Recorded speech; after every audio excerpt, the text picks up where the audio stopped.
Breaking news. Canada to charge up to $12,800 for deportation. New rules explained. Welcome back to Canada Chronicles. Today, we're covering a significant development in Canada's immigration system. Starting April 2025, deportation fees will increase drastically, reaching up to $12,800 for escorted removals. This update is part of Canada's broader plan to modernize immigration enforcement, recover operational expenses, and reduce the burden on taxpayers. But what does this mean for individuals facing deportation? How does this policy impact families, and what challenges does it bring? Stay with us, because we'll break it all down, the reasons behind this decision, its financial and human impact, and what solutions might help address these changes. If you want to stay informed about Canada's latest immigration updates, be sure to subscribe to Canada Chronicles and turn on notifications so you never miss a video. Now, let's get started. The growing cost of deportations. Deportation is a resource-intensive process requiring significant coordination. The Canada Border Services Agency manages hearings, appeals, and documentation to comply with both Canadian and international standards. For every deportation, collaboration with foreign governments is necessary to secure travel documents, which can sometimes take years to complete. Escorted removals, where CBSA officers or medical personnel accompany deportees, add even more costs.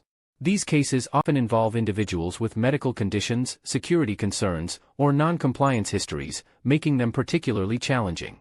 With delays stretching the process further, expenses have surged, and the outdated flat fee of $1,500 has become insufficient to recover costs. Every year, the CBSA oversees an average of 20,000 deportations, placing a heavy financial burden on taxpayers. By implementing this revised fee structure, Canada aims to make the deportation process more sustainable and to encourage compliance with removal orders, which could reduce overall enforcement costs. Why is the fee increase happening now? The new fee structure comes after decades of unchanged rates, which have failed to keep pace with the rising operational costs of deportations. Public Safety Minister David J. McGuinty emphasized that the fees had remained static since 1993, even as modern deportation processes became more resource-intensive. This decision aligns with Canada's broader efforts to enhance border security and modernize immigration systems. Recent actions, such as reintroducing visa requirements for Mexican visitors and improving coordination at U.S. border checkpoints, demonstrate the government's commitment to maintaining safety while optimizing immigration enforcement. The increased deportation fees are designed not only to recover costs but also to promote voluntary compliance, encouraging individuals to leave before removal orders are formally executed. Thanks for staying with us this far. We appreciate your time and hope you're finding this information valuable. Now, let's take a closer look at the new rules, their implementation, and what they mean for those affected. Understanding the new fee structure. The revised cost recovery framework introduces a tiered system to reflect the complexity and resources required for each case. For unescorted removals, individuals will be charged over $3,800. This fee covers basic expenses such as airfare, travel documents, and administrative processing. For escorted removals, the fees will increase to as much as $12,800. These cases involve additional costs, including personnel expenses, accommodations, and specialized transportation. Escorted removals are typically required for individuals deemed high risk, those with medical needs, or individuals who have a history of non-compliance with removal orders. The CBSA's approach to tiered fees highlights its intent to make deportation costs more proportional to the complexity of each case. However, critics argue that the system may inadvertently encourage inconsistency in how cases are categorized. For example, individuals who might not initially qualify for escorted removals could face reclassification under unclear guidelines, leading to disputes over the fairness of fees. Advocates have called for transparent criteria and oversight mechanisms to ensure the process remains equitable, especially for those in vulnerable situations. If individuals are unable or unwilling to pay these fees, the CBSA will cover the costs upfront to ensure timely removal. However, the government will seek to recover these expenses if the individual later applies to return to Canada. This approach ensures that deportations can proceed without unnecessary delays while holding individuals accountable for their removal costs. Human impact of the new fees. The increased fees are already sparking debates over their fairness and impact on vulnerable populations. For many deportees, particularly asylum seekers or low-income individuals, the new costs may be unmanageable. Critics argue that this financial burden could deter people from resolving their immigration status or seeking legal pathways to return to Canada. Escorted removals are especially challenging due to their high cost, often linked to health or security requirements. For individuals who cannot pay, the recovery policy raises concerns about accessibility and fairness, particularly for those with legitimate reasons to reapply in the future. These financial pressures could also have ripple effects beyond the individuals directly impacted. Families separated by deportation often rely on their loved ones for financial and emotional support, and the increased costs could exacerbate the hardships they already face. Advocacy groups stress the need for targeted solutions to address these challenges, such as government-subsidized legal aid or community-based support programs that help families navigate the process while minimizing their financial strain. However, supporters of the fee increase see it as a necessary step toward fiscal responsibility.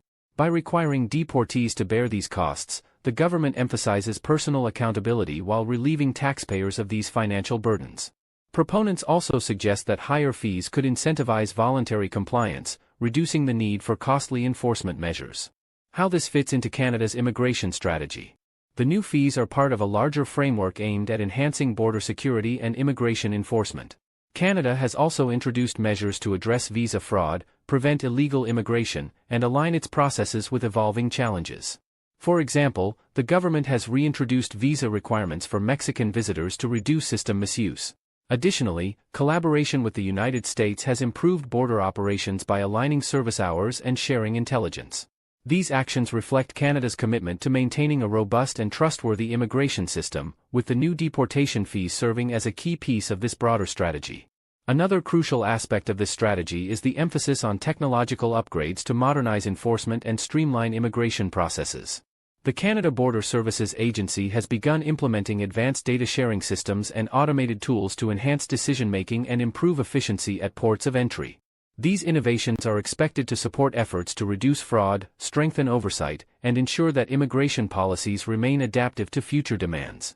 Public Safety Minister McGuinty has highlighted that these updates are essential for public safety, fiscal sustainability, and maintaining trust in the immigration process. Possible solutions to address concerns. While the fee increase addresses financial sustainability, it also presents challenges that need attention. Several strategies could help mitigate the impact on vulnerable populations. Streamlining processes. Delays in securing travel documents often prolong cases unnecessarily. By working closely with foreign governments to expedite document approvals, the CBSA could reduce overall costs and avoid prolonged detentions. Flexible payment plans. Allowing deportees to pay fees in installments could make the financial burden more manageable while ensuring cost recovery. Voluntary departure programs. Encouraging individuals to leave Canada on their own terms before removal orders are enforced could reduce the need for escorted removals and their associated costs.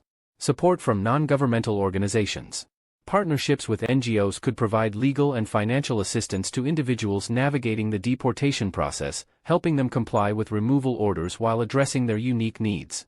Another innovative approach could involve setting up advisory hubs or community resource centers dedicated to guiding individuals through the deportation process. These centers could provide one-on-one consultations, helping deportees understand their legal obligations, identify alternative pathways like voluntary departure programs, and access financial aid options.